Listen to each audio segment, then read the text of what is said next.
season opener.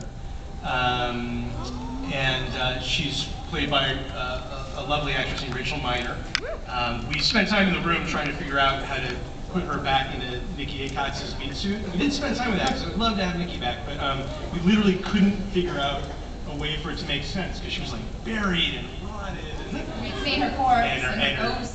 And her hair was a different length, and it was just like we couldn't get our head around it at all. But Rachel does a terrific job with it, makes the role her own, and yeah, that was always like a loose thread to me. We have on the board in the writers' room, we have, you know, because I'm borderline OCD and I want to fill every pothole. Borderline? We have this, yeah, ragingly, I actually meant to say.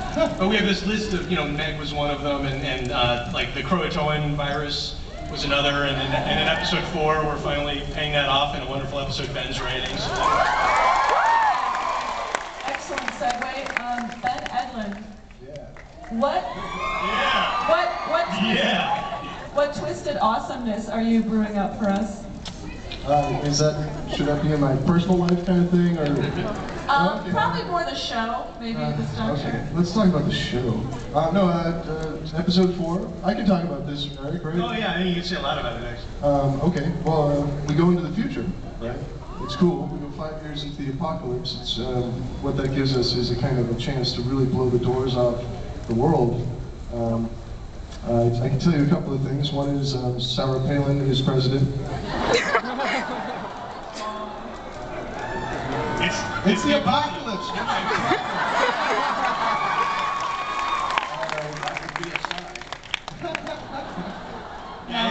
It's just to tease like a touch of it. It's basically like our 28 Days Later episode. So it's been really fun to, in a season that's about the end of the world, to see 5 years in the future and actually see the end of the world. So that's going to be, you know, with Ben's sensibility. So it's twisted and all that stuff. And, you guys will dig it. It's really, really cool script.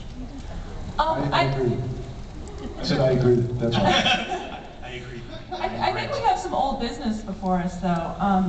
What did Ruby know? When did she know it? Was she tricking Sam the whole time?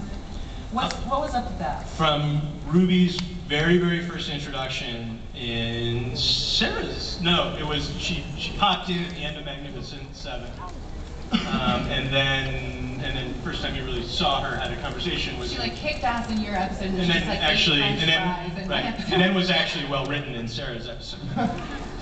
But from the jump, she was always a bad guy.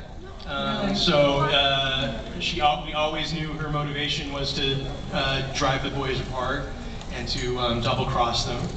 She was always working for the demons, and so it was always like really frustrating to read the online chatter about her, about, you know, those morons, and why are they trying to make her likable, and she'll, you know, and in our back pocket we knew that she was evil, and we knew that, you know, in our world the universe made sense, and up was still up and down was still down, but we couldn't tell anyone about it. Right. And we kept trying, probably wrongly, we kept trying to make episodes to try to make her likable, so then we could pull the rug out from under anybody. But there was that little problem that you're pulling the meta veil off our process. Yeah.